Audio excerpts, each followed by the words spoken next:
ඒ rule එකට අපිත් අලුත් තාම ඉතින් අපිත් තාම සැලසුම් හදා ගනිමින් යන්නේ මොකද්ද කරන්න ඕන මොකද්ද වෙන්න ඕන කියන එක ඉතින් අතුම් නිසංක උදාහරණයකට කිව්වා ආයට ඕනේ කියලා ලෝකේ නම්බර් 1 වෙන්න. ඔව් මගෙත් තියෙනවා මේ රෝල් එකට ජනිත් ලියනගේ ඊටත් පස්සේ උනිත් වෙල්ලාලා ගේට පුළුවන් අපි කැමති මේ හෙඩේක් එක නිතරම එනවා.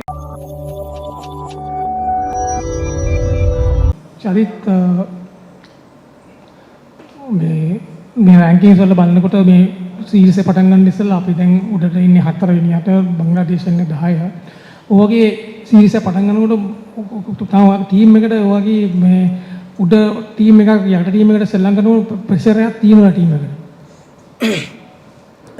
මුලින්ම කියන්න ඕනම කණ්ඩායමක් සමග ක්‍රීඩා ගාදී තින් ප්‍රෙෂර් එකක් තියෙනවා. එහෙම මං හිතන විදිහට විශේෂ ප්‍රෙෂර් එකක් නැහැ. නමුත් අපි බලන්නේ අපේ කොහොමද මොන කණ්ඩායමත් එක්ක සෙල්ලම් කරත් අපේ ප්ලෑන්ස් හරියට හදාගෙන අපේ බේසික්ස් ටික හරියට කරන එක තමයි ඉතින් කියන්න ඕනම කණ්ඩායමක් සමග ක්‍රීඩා කිරීම ප්‍රෙෂර් එකක් තියෙනවා. ටීම් එක ගැන පොඩ්ඩක් අපිට කියන්න පුළුවන් කොහොමද බැලන්ස් එක කියලා මේ සයිඩ් එක 7-4ද කොහොමද ඕල් රවුන්ඩර්ස්ද බැට්ස්මන් කීයක් ඉන්නවා කියලා බලාපොරොත්තු වෙන්නේ කලින් වගේම තමයි අපි බැට්ස්මන්ලා හයකුත් ඕල් රවුන්ඩර් කෙනෙකුත් බෝලර්ස්ලා හතරක් එක්ක යන්නේ. ඉතින් ඒක සමහරක් විට වේග පන්දු යවන ඕල් රවුන්ඩර් කෙනෙක්ද දඟ පන්දු යවන ඕල් රවුන්ඩර් කෙනෙක්ද කියන එක වෙනස් වෙයි. නමුත් අර කම්බිනේෂන් එක යන තමයි බලාපොරොත්තු වෙන්නේ.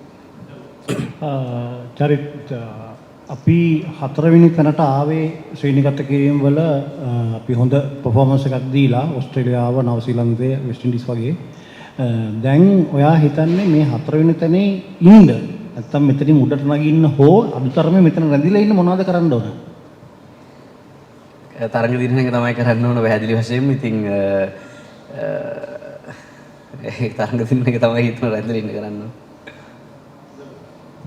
චරිත අපි ස්කොඩ් එක අනවුන්ස් කරද්දී අපි දැක්ක මේ මිලාන් රත්නායක සබ්ජෙක්ට් ටු ෆිට්නස් කියලා දාලා තියෙනවා. මේ එයාගේ තත්ත්වය කොහොමද සහ දුෂ්මන්ත ජමීර සංචිතයට ඇතුළත් කරා කියලා තොරතුරක් තියෙනවා.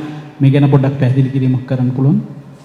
ඔව් අපි මිලාන් ටෙස්ට් තරඟයේදී ඇති වෙච්ච ආබාධ නිසා තමයි සබ්ජෙක්ට් ටු ෆිට්නස් කියලා දාලා තින්නේ. ඉතින් ඒක නිසා තමයි බෑකප් එකක් විතර අපි දුෂ්මන්තව කණ්ඩායම ඇතුළට ගෙනාවේ. මම හිතන්නේ මේ වන විට මිලාන් රිකා වෙලා සූදානම්ින් ඉන්නවා. එයාට අවස්ථාවක් තිබුණොත් තරඟේ ක්‍රීඩා කරන්න. චරිත ICC රූල් චේන්ජ් එකක් ඇවිල්ලා තියෙනවා ඕවර් 35න් පස්සේ එක බෝලයක් යූස් කරන්න. මේක කොයි විදිහට ගේම් එකට ඇෆෙක්ට් වෙයි කියලා දව බලාපොරොත්තු වෙන්නේ සහ ඒකට කොයි විදිහටද සැලසුම් සකස් කරලා තියෙන්නේ? මුලින්ම කියනවා ඒ රූල් එකට අපිත් අලුත් තාම ඉතින් අපිත් තාම සැලසුම් හදා ගනිමින් යන්නේ මොකද්ද කරන්න ඕන මොකද්ද වෙන්න ඕන කියන එක. ඉතින් මං හිතන්නේ වේග පන්දු යවන්නන්ට යම්කිසි වාසියක් ලබා දෙන්න තමයි රූල් එක ගේන්නේ නැත්තේ පන්දු වාර 34න් පස්සේ එක බෝලයක් යූස් කරන එක. ඉතින් සමහර වෙලාවට කියන්න බෑ අපිට අපි ක්‍රීඩකයා වශයෙන් මං හිතන්නේ බෝල දෙක දෙවිදියකට හදා ගන්න සිද්ධ වෙනවා අපිට 34 දී තීරණය කරන්න මොන බෝලෙන්ද යන්නේ කියලා. ඉතින් ඒක අපිටත් අලුත්. නමුත් බලාපොරොත්තු වෙනවා පළවෙනි තරඟේ ඉඳන්ම හරි ප්ලෑන් එකකට යන්න. චරිත පෞගේ මාස 12 දී ශ්‍රී ලංකා කණ්ඩායම එක්දින ජාත්‍යන්තර තරඟවල ඕස්ට්‍රේලියාව සහ ඉන්දියාව පරද්දලා තිනවා. සහ ඔබ දැන් මේ වෙන විට ලෝකයේ ශ්‍රේණිගත කිරීම වලින් අංක 4 ඉන්නේ. මේ දේවල් වලින් ඔබ කොතරම් සෑහීමකටපත් වෙනවද සහ ඉදිරිය කොහොමද ඔබ දකින්නේ? තාම සෑහීමකටපත් වෙන්න බෑ. මොකද මම අර කලින් කිව්වා එකපාරක් අපිට මේන් ගෝල් එක තිබ්බේ රෑන්කින් වල টොප් 3 එන්න. ඉතින් තාම ඉන්නේ අපි টොප් 4 වල. තව එක ලැඩර් එකක් තියෙනවා ෆස්ට් ස්ටෙප් එක විදියට යන්නේ. ඉතින් ඊට පස්සේ තමයි බලන්නේ එතනින් උඩට කොහොමද කරන්න කියලා. ඉතින් මම හිතන්නේ කණ්ඩායමක් විතර අපි 100% සෑහීමකටපත් වෙන්නේ නැහැ. පහුගිය පර්ෆෝමන්ස් ගැන අපි ගොඩක් කන්ෆිඩන්ට්. නමුත් තව ගොඩක් ඉස්සරහට යන්න තියෙනවා කියලා තමයි බලාපොරොත්තු වෙන්නේ. සහ ඔබගේ ඕන් ෆෝම් එක ගැන ඔබ මම දැන් ලෝකයේ දැන් টොප් 10 අතර ඉන්නවා පිටිකරුවන් අතර එක්දින ජාත්‍යන්තර තරඟවල මොන වගේ දේවල්ද ඔබ හරියට කරලා තියෙන්නේ සහ රන් චේසස් වල සෑහෙන කැපිපෙනෙන දස්කම් දක්වලා තියෙනවා පහුගිය මාස 18 වෙනි කාලය තුලදී. ඒ ගැන කොතරම් සෑහීමකටපත් වෙනවද සහ දැන් පැතුම් නිසංක උදාහරණයකට කිව්වා ආයට ඕනේ කියලා ලෝකේ නම්බර් 1 වෙන ටෙස්ට් වල එහෙම වාගේ මොකක් හරි ගෝලයක් තියෙනවද? ඔව් මගෙත් තියෙනවා. ඉතින් නම්බර් 1 ස්ථානෙට එන්න. නමුත් අර කිව්වාගේ තාම මම සෑහීමකටපත් වෙන්නේ නැහැ. ටිකක් අමාරුයි සෑහීමකටපත් වෙන්න. මම එහෙම සෑහීමකටපත් වෙන්නේ නැහැ. මොකද මම කොයි වෙලාවෙත් හිතන්නේ පහුගිය දේවල් හිස්ටරි. ඉතින් ඒක මම නිතරම කරන්නේ ඒක අමතක කරලා දාලා ඊළඟ එකට ලෑස්ති වෙන එක. ඉතින් මම හිතනවා ඒක නිසා වෙන්නේ නැති පහුගිය ටිකේ සක්සස් උනේ. ඉතින් ඉදිරියටත් බලාපොරොත්තු වෙන්නේ ටුවර් එක ඉවරුනාට පස්සේ ඒක හිස්ටරි වලට දාලා ඊළඟ තරඟයේ ඉඳන් නැවතත් සුපුරුදු රිද්මේට ඇවිල්ලා රට වෙනුවෙන් තරඟ ජයග්‍රහණය කරා. චරිත් පහුගිය කාලේ ඔයා හොඳට කරපු රෝල් එකක් තමයි ෆිනිෂර් කියන එක. දැන් ඔයා එතන හිටියට තව ඔයාට තව සහායකයෙක් ඉන්න ඕනේ. එතකොට ඔයා කාවද එතනට ගෲම් කරන්නේ ෆිනිෂර් හැටියට? කොයි කාලෙද? ඔව්. දැන් ඔයා මැච් එකක් ඉවර කරන කෙනා හැටියට ඔයා පහුගිය කාලේ රෝල් එක හුඟක් හොඳට කරා. දැන් ඔයා ඇරෙන්න තවට තව කෙනෙක් එතනට ඕනනේ සහායකයෙක් හැටියට. හදිසි වගේ විකට ගියොත් තව අනිත් එක්කෙනා ඒක බාර ගන්න බෑ. ඔයා කාවද එතනට ගෲම් කරන්නේ? ඔව් මං හිතන්නේ ODI වල ගත්තොත් මට ලොකු විශ්වාසයක් ගන්න පුළුවන් ඒ රෝල් එකට ජනිත් ලියනගේ. ඊටත් පස්සේ මං හිතනවා දුනිත් වෙල්ලාලගේට පුළුවන් ඒ රෝල් එක හොඳින් රට වෙනුවෙන් ඉෂ්ට කරන්න. මොකද ජනිත්තත් දුනිත්තත් දෙන්නට මේ හැකියාව ෆිනිෂින් කියන හැකියාව තියෙනවා. මොකද ෆිනිෂින් රෝල් එක කරද්දී පොඩ්ඩක් කැල්කියුලේෂන් කියන එකත් අනිවාර්යයෙන් වැදගත්. එතකොට පොඩ්ඩක් මම හිතනවා අර ඔළුව වැඩ කරන එක ටිකක් වැඩිපුර ඉක්මනට වෙන්න ඕන ඒ අන්තිම කෑල්ලේදී. මොකද ගහන්න තියෙන රේට් සහ ඒ දේවල් ඔක්කොම ඔළුවේ වැඩ කරන්න ඕනේ. ඉතින් මම හිතනවා ඒ කැපැසිටි එක ජනිත්තත් දුනිත්තත් තියෙනවා කියලා. චරිත් මේ ඔයා කිව්වා මේ මිලාන් රත්නායක ෆිට කියලා මේ මැච් එකට සෙල්ලම් කරන්න.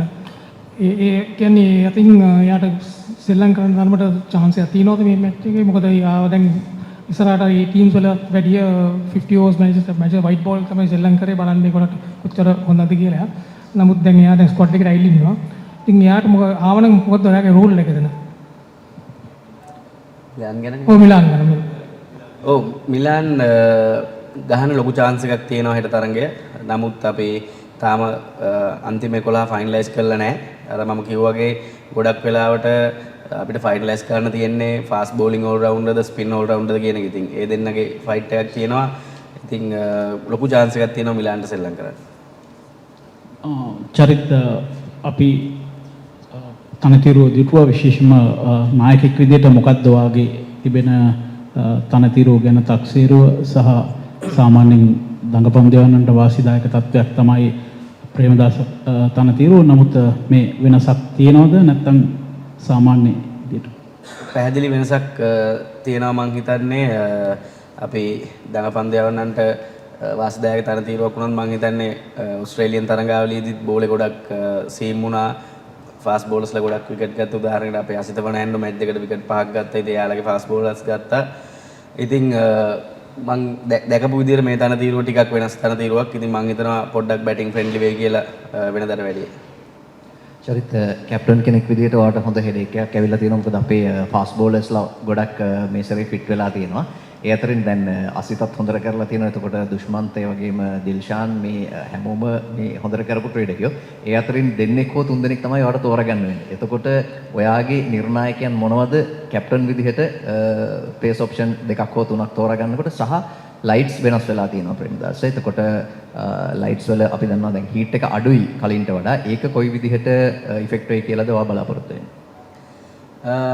මුලින්ම කියනවා ෆාස්ට් බෝලර්ස්ලා ගැන අහපු දෙයට ඉතින් දැන් අර කිව්වාගේ ගොඩක් හොඳ ෆාස්ට් බෝලින් යුනිට් එකක් මට ඉන්නවා. ඉතින් කණ්ඩායමට අපේ රටට ඉතින් ඒක මටත් කෝච්ටත් සිලෙක්ටර්ස්ලටත් ඇත්තටම හොඳ හෙඩේක් එකක්. මම කැමති අපි කැමති මේ හෙඩේක් එක නිතරම එනවට අපිට එතකොට තමයි කණ්ඩායමක් මං හිතන්නේ හොඳ වෙන්නේ. ඉතින් නිර්ණායකයන් ගත්තොත් මං හිතන්නේ රීසන් ෆෝම් එක ගොඩක් බලනවා. ඉතින් රීසන් ෆෝම් එක තමයි මං හිතන්නේ වැදගත්ම දේ. අපි ෆාස්ට් බෝලර්ස්ලා 5 දෙනෙක්ගෙන් 3 දෙනෙක් තෝරනවා. ඉතින් නමුත් කියන්න ඕනේ ඉන්න හැමෝම ෆෝම් එක පොඩි විදිහට එහෙම යන්න පුළුවන්. නමුත් ඊටාම දක්ෂ ක්‍රීඩකයෝ ඉන්නේ. ඉතින් හරි අමාරු කණ්ඩායම තෝරන්න.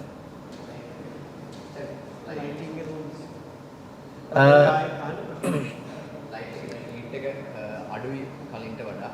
ඒක කොයි විදිහට මැච් එකට ඉෆෙක්ට්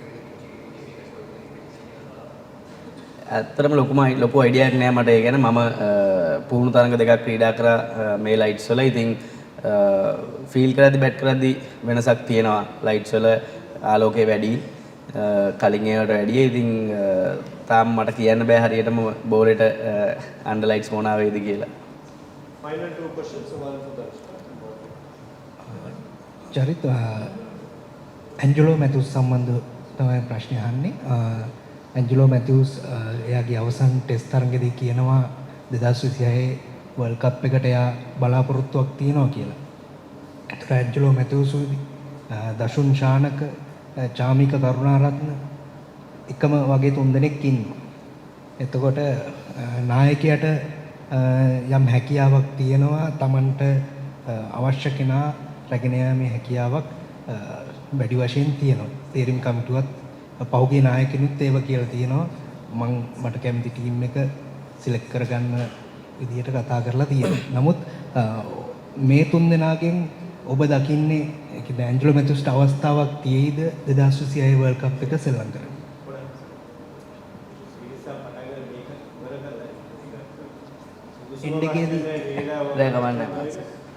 මුලින්ම කියන්න ඕන අර කණ්ඩායම තෝරද්දී මට කැමති කණ්ඩායමක් නෙමෙයි අරන් යන්නේ. ඉතින් ඒක සාමූහික තීරණයක් නායක කැප්ටන් සිලෙක්ටර්ස්ලා සහ කෝච් කියන තුන්ගොල්ලන්ගේ සාමූහික තීරණයක්. ඉතින් මට කැමති දේ කොයි වෙලාවත් කරන්න හම්බෙන්නේ නැහැ. ඒ නිසා අපි කණ්ඩායම් තෝරන්නේ මේ විදිහට. ඉතින් එන්ජේ ගැන කියනවා නම් අපි කතා කරන්න දෙයක් නැහැ එන්ජේ ගැන. එන්ජේ කියන්නේ සෑහෙන සේවයක් කරපු ක්‍රීඩකයෙක් ලංකාවට. ඉතින් chance එකක් තියෙනවා අනිවාර්යෙන්. එයා බලාපොරොත්තු වෙනවා නම් ඩොමෙස්ටික් තරඟාවලි වල ක්‍රීඩා කරලා LPL තරඟාවලිද ක්‍රීඩා කරලා හොඳින් පර්ෆෝම් කරන ඕනම ක්‍රීඩකයෙකුට chance එකක් තියෙනවා 2026 වර්ල්ඩ් කප් එක යන්න. මොකද අපි දාගත්තු නිර්ණායකයක් තමයි T20 සයිඩ් එක තෝරන පළවෙනිම එක තමයි LPL එක. ඉතින් අපිට තියෙන ලොකුම T20 ටූර්නමන්ට් එක. ඉතින් LPL එක තියෙන වර්ල්ඩ් කප් එකට කලින් ඉතින් ඒකේ පර්ෆෝම් කරලා ඩොමෙස්ටික් පර්ෆෝම් කරොත් ඕනම ක්‍රීඩකයෙකුට T20 සංචිතයට එන්න පුළුවන්.